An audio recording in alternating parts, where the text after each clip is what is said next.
So with the help of the magnificent Table Fables II, the World Builder's Handbook from Madeline Hale, I'm going to try to create a sandbox campaign world based around a hometown kind of area, and generate some locations for this land that we're going to play in. So first of all, I'm going to go to the Town Generator section. I'm not going to go to the Kingdom Generator thing yet. I'll just start small, and we're going to go with, what is it called? Orchard County. Okay. Orchard County is a city. Orchard County is a city, and the quality of life is dismal. Now the government is representative. The leader is an official appointed to represent the kingdom's ruler. Okay, and its primary export is spices, and its primary architecture are tall structures made with squared grey stone with arched doors and cylindrical towers. In the town centre there is a big patch of dirt. Okay, and history. Let's do a d20 roll. 3. Revolution. The townsfolk launched a violent revolt against the ruler and his leadership. Now let's go with notable peculiarities. Oops. 46.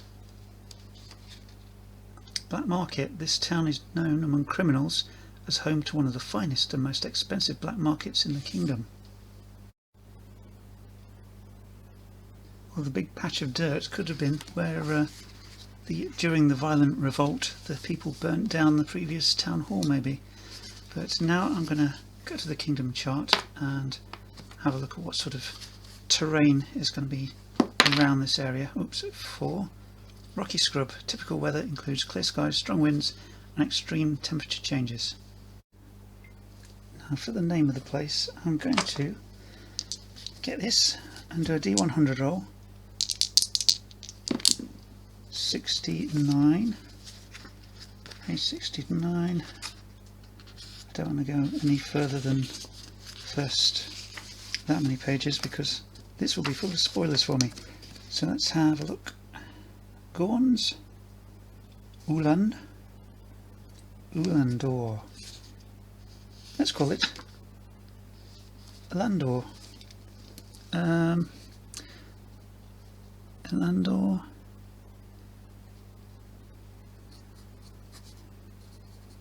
Illendor. That'll do. So from Orchard County I've gone with Charred City because it seems to suit it a bit better, and I'm going to go for some more buildings. We've got the Revolution Square here and the Spice Market, which is the main export. So we're going to go with this D6 chart. It is commercial building. D4 is a warehouse. Well, that could be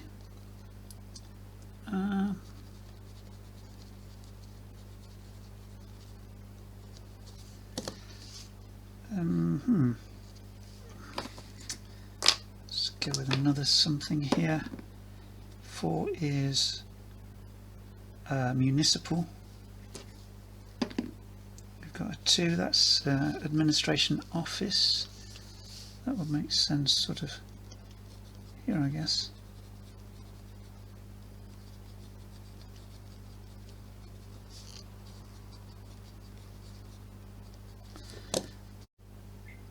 Now the Tavern Generator is in Table Fables I, so we will go to 2d12. Gosh. Right.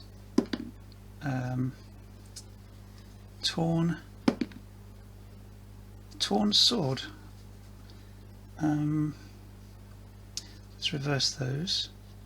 The singing the singing boot.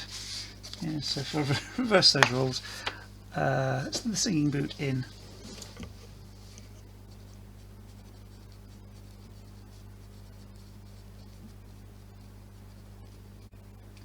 So with a few more rolls and filling in things that feel logical, like I thought, oh, spice merchant, spice market, this might be a port town, so we will have some navy barracks to stop invaders coming in.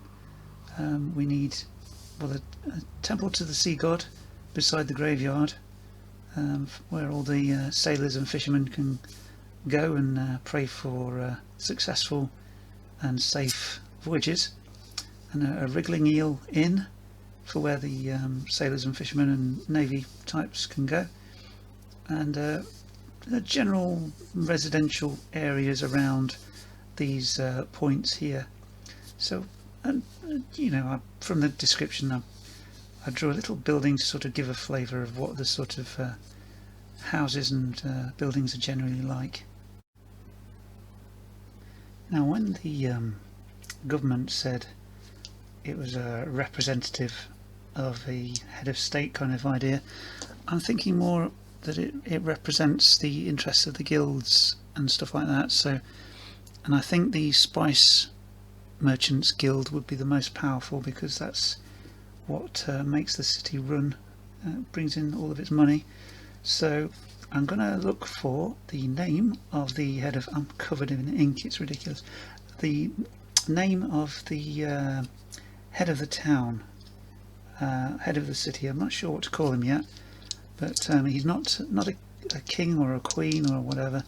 It's more a sort of voted for by the guilds, and mainly by the Spice Merchants Guild.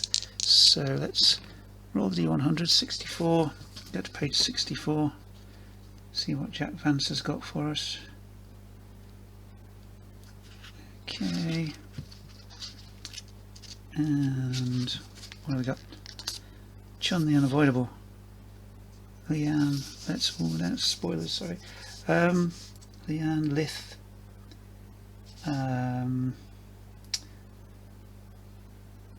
or Liane, I guess. Lith.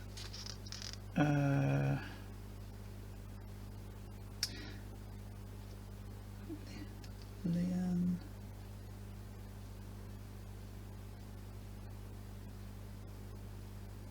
Yeah. I can't think.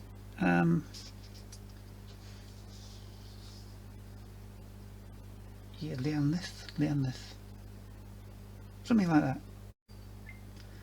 Lady Lithlane, and she has been voted in by the spice merchants mostly to because her family is one of the leading spice merchants. So she's been voted in, and when people are voted in, they take on the title of Lord or Lady, and that signifies that they are they've been the, don't want to say mayor, I'll think of something else, and they carry that title onwards even when they are replaced after a certain term in office. So I guess the spice merchants families like to share those titles out, so maybe they last for 10 years. Maybe they do a 10-year term, and then one of the other families nominates one of their folk to take on the mantle, even the mental mantle. But currently it's Lady Lithlane. Don't know what her family's called, we just call her Lady Lithlane. So I've had a look on Wikipedia, and I think Chancellor is an appropriate title for the head of the city, who is elected for a 10-year term. How far into her 10-year term is Lady Lithlane? 9 years. Okay. So there'll be a little bit of bargaining and a bit of anticipation about who will succeed Lady Lithlane after the next year. and that could cause a lot of political aggro between the various merchants who always try to push one of their folk to try and break the monopoly of the spice merchants on this on the position of Chancellor of Charred City. So that's how we're going to deal with it. Now we've got a little setting here and some political intrigue potentially. Clearly it's have a volatile past.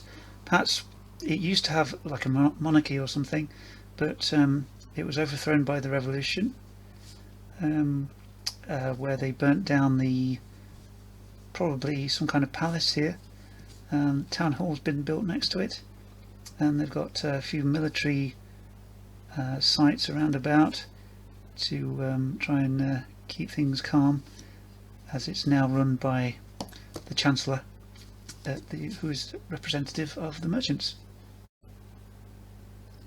So whatever of my favourite fantasy games I fancy having a go with, I've always got a nice little sandbox starting point to work from.